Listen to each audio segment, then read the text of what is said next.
I wouldn't expect to see a large push from inside this administration. It would raise an enormous amount of controversy.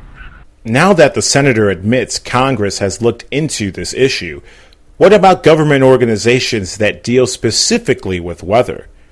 While attending a severe weather seminar put together by a Chicago television station, the director of the National Weather Service admits weather modification research has taken place, but denies present-day operation. It's a rare opportunity to ask the director of the National Weather Service some questions. Louis had agreed to come if we allowed some questions. Do you have questions for Louis? And if so, please stand up. And Louis, you can recognize There was a hand way up in the back. Yes, I had a question.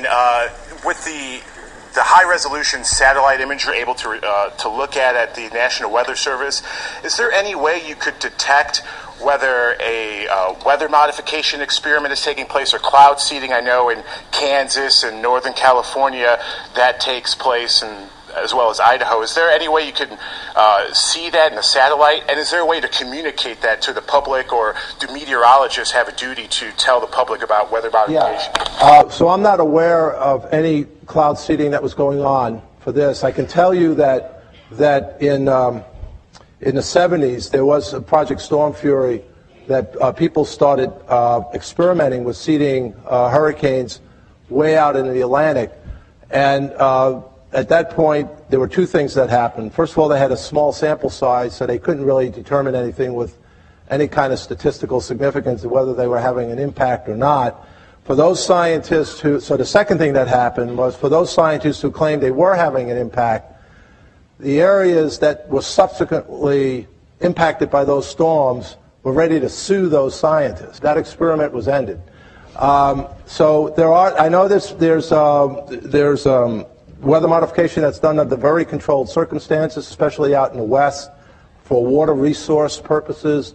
In the East, there was some work that was done in Pennsylvania, and again, if people were claiming that they were successfully deriving more rainfall out of a system for the western part of the state, the farmers in the eastern part of the state said that was rainfall that would have fallen over us. Yeah.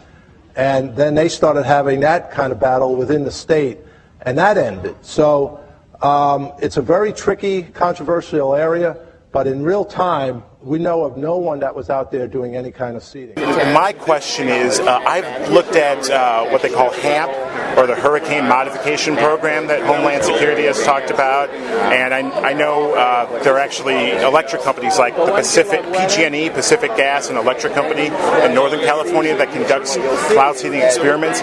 As a meteorologist, if you can see that on the radar, is it possible to maybe let the public know, oh, there's cloud seeding here in the area, just be cautious? Let's put it this way.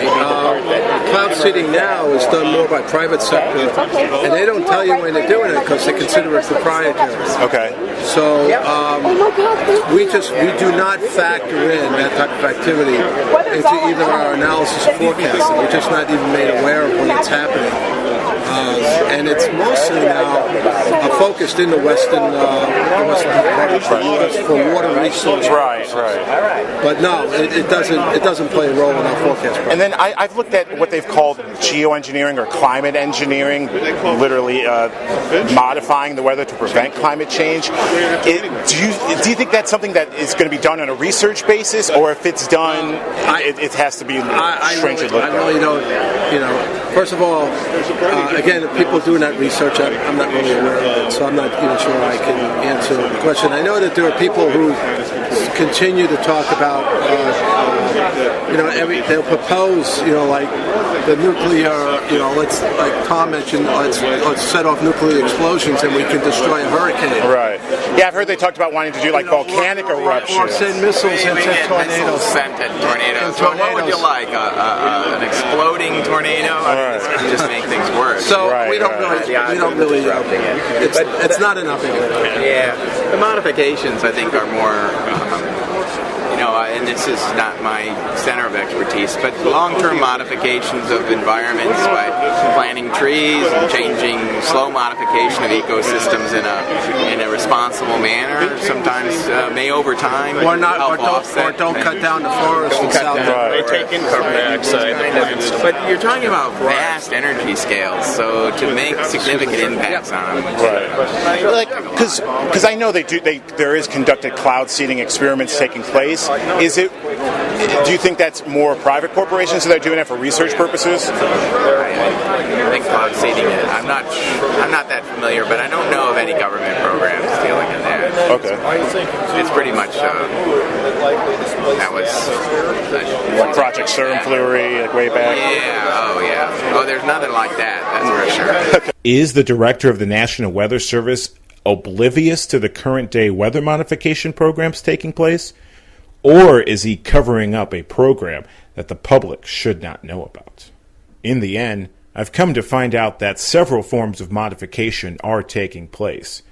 From the genetic modification of our food supply to the engineering of Earth's climate, both presented as solutions to fight climate change.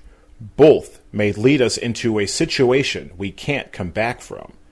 Both could lead us into a genetically modified society.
Isn't that amazing?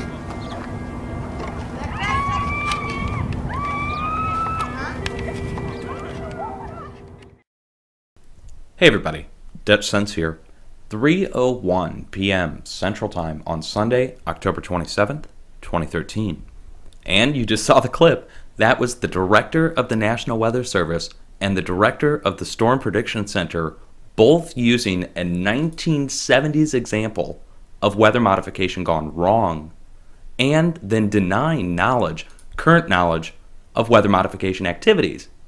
Now, the ironic thing is that he says, the director of the National Weather Service says, that it's proprietary information. They're not made aware of what the companies are doing when they're out there spraying.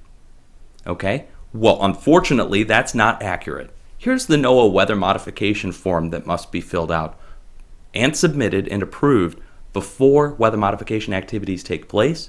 Must be filled out by state, local, corporate authorities, has to be approved, and the results have to be reported.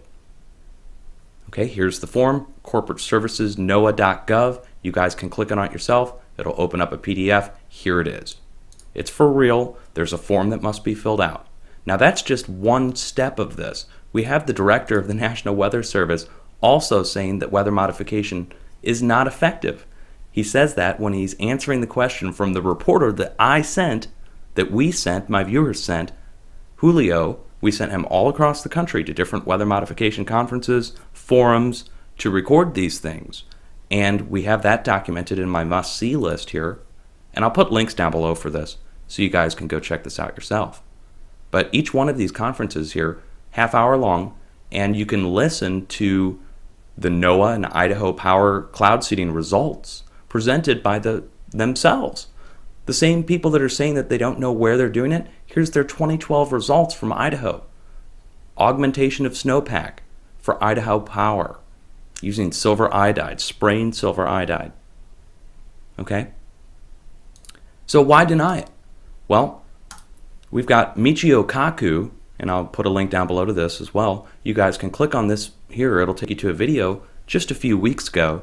Michio Kaku on ABC News confirming weather modification and giving possible uses such as sporting events, weddings. Really? Well, that's what they say. And they're talking about doing it using frequency, not using spray. They're figuring out there's other ways to generate cloud condensation nuclei, the precursor to rain, without having to spray something like silver iodide. However, we go back over here to the documentary we put out, and according to the director of the National Weather Service, they're oblivious to the fact that this is going on. They don't know. So, guys, I am just really kind of shocked at this point that we have professionals that deny to our faces what's going on, but yet there's forms that must be filled out beforehand and approved by them in order to do it. We have 1970s examples being given when we have current examples. We have companies in operation. Weather Modification Incorporated, West Texas Weather Modification Association. We went to their conference. They presented their results. They're partnered up with NOAA. MIT, How to Halt Hurricanes. North Dakota, Cloud Seeding Weather Modification Projects. The laws. All the different companies doing it. Idaho Power, everything I just told you about. Here's their results. Okay, the American Society for Civil Engineers, standard practice for the design and operation of hail suppression. This is something that is being done globally, being done nationally, approved by the National Weather Service and NOAA, and yet they're going to stand up there and play dumb. And notice, go back and watch the clip again. Notice how many times they look down at Julio's credentials. He's wearing them on his chest right next to his camera. And they immediately went into spin mode as soon as they saw his credentials. It's obvious. And I'll put this whole link down below so you guys can go through here. It might take you a couple weeks if you really want to sit down and go through each one of these, read everything. By the time you're done, you're going to be where I'm at. You're going to be trying to explain to people why this isn't such a good idea. Resonance technology is where they're eventually going with this. Right now, we're still worried about spray. We're still worried about different particulates being used. But they're moving away from that and going to much more powerful systems that are capable of generating large areas of energy in the atmosphere and ionosphere. It's kind of a wild time to be alive, guys. If you don't speak up against it, it's going to keep on happening. And it's going to get worse and worse and worse. It'll become a weapon, if it already isn't. Much love, guys. Be safe.